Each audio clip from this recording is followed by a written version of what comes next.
In this video, we will show how to quickly replace the battery in your Multi-Mic Plus. Locate the screw on the back cover.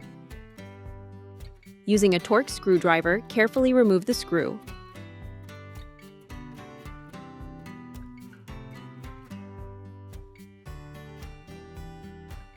Take off the battery cover.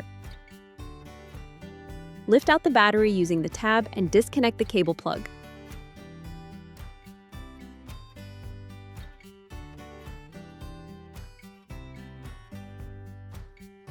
Connect the new battery and place it securely into the device.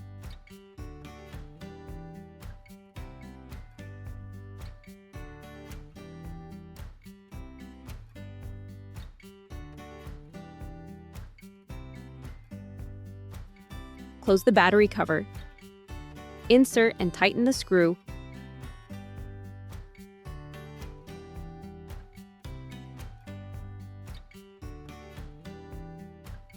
Your Multi-Mic Plus is now ready to use.